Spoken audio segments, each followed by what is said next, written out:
Good morning, everyone. All the parents and the lovely kids, most of them are missing with this spell bee.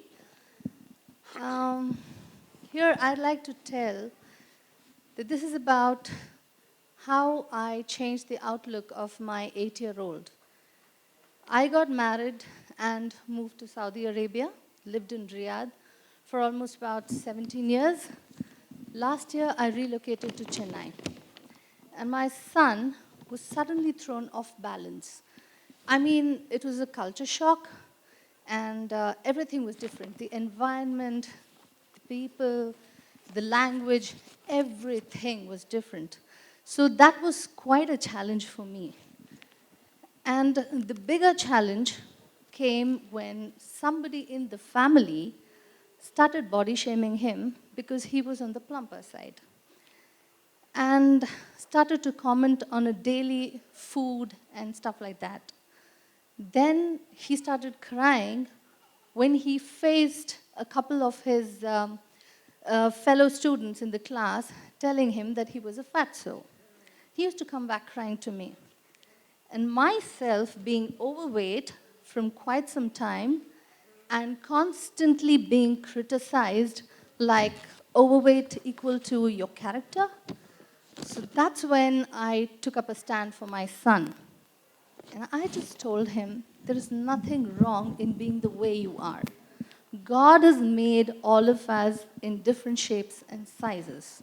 So first, accept yourself the way you are, and then work it out to what you want to be fit, to be healthy, and do things what you love to do, not because so-and-so told you or so-and-so told you this and that. And I started encouraging him to get involved in sports because he said, Mama, I can't run, and they laugh at me. It's okay. You're not born an athlete right from your mother's womb. You have to try, you have to practice. And each and every day was an ordeal for me because I was living the second experience with my son of being overweight and being body shamed. And for everyone, it's like food equal to your weight, which is not actually the absolute truth. And I got him encouraged to follow whatever sports he wanted. Though he knew that he was not a good cricketer, and he believed that, everyone comes, with all the talents ready-made with them and just willing to explode and exhibit.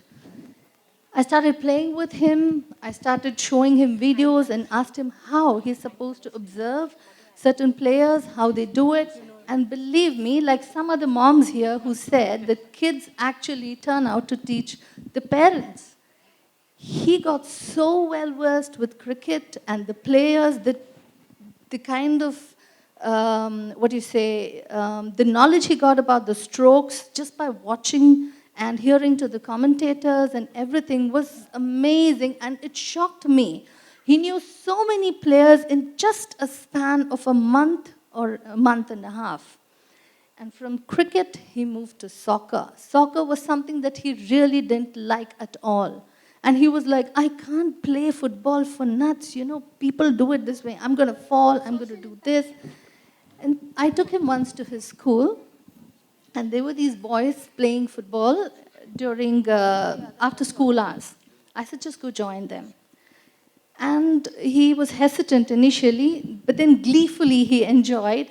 And he said, let me go. Okay. And he was just doing the goalkeeping. And that's when the confidence actually started coming in, that if he can just catch the goal, then probably he can then kick. And slowly, step by step, but believe me, being a single parent is not a joke, especially after 17 years of being ridiculed for being overweight, which has actually nothing to do to the other person. And my son going through the same trauma every day in and day out for the way he looks and trying to, tuck in his stomach and saying like, Mama, it shows and things like that. It's an ordeal for the parent as well as for the child. But I think we as parents can first make our children, whether they're fat, thin, tall, short, fair, dark whatsoever, they stammer, or whatever their weaknesses, so-called weaknesses, is what I would say, we can first teach them to accept themselves first and then work towards, kind of getting over them and improving their ways of communication, improving their knowledge and how they look at the world, and firstly, how they look at themselves. And today, I'm a proud mother. I can say that my son wants to be a YouTuber with his cricketing videos and a lot of other things. He wants to experiment with so many different newer concepts that he has, that his confidence level has gone so high that he doesn't mind trying anything now. And by God's grace, even after enrolling into the sports, he's lost weight, which again is an added bonus.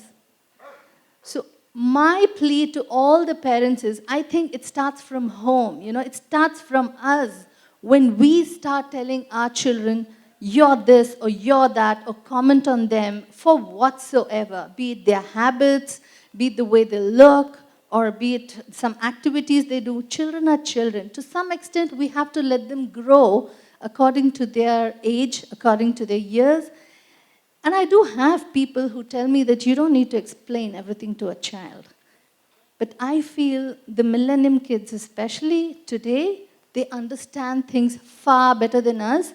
And tomorrow, they can teach us because they are exposed to the internet.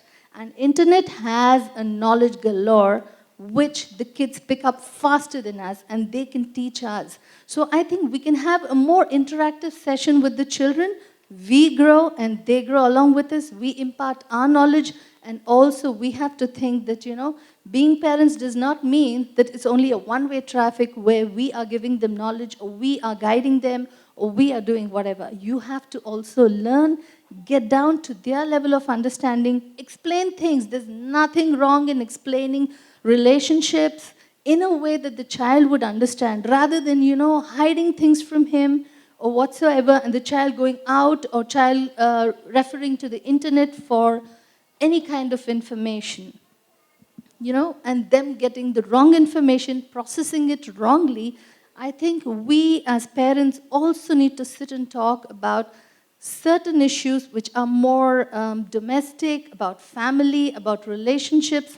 They need to get exposed if you want your child, your son or daughter to be, a good human being, a good husband, a good wife, or, even for that matter, as a wonderful person who makes or heals the society at large. We have to start it from us, and we have to impart that knowledge to the children, be it the values of everything which has gone in today's world, which has absolutely gone in today's world. And firstly and foremost, he has to love himself or herself the way he or she is, and accept what strengths they have and overcome their weaknesses, and we need to help them with that. Not comment or tell them that this is your weakness, or compare them to somebody else, any other child, which actually brings down the morale. I was a victim of that, but a great thanks to two people especially who worked on me through a very bad phase of my life. One is my best friend Kavita, and the other is my mentor, Major Pradeep Arya, who worked with my self-worth. And here I am today, whatever it is, and I was always my dad's princess. And that's what I believe, that I am a princess. And I'm nobody's slave, and I'm nobody's object of ridicule. I'm what I am. I'm proud to be what I am today. Thank you. Wow.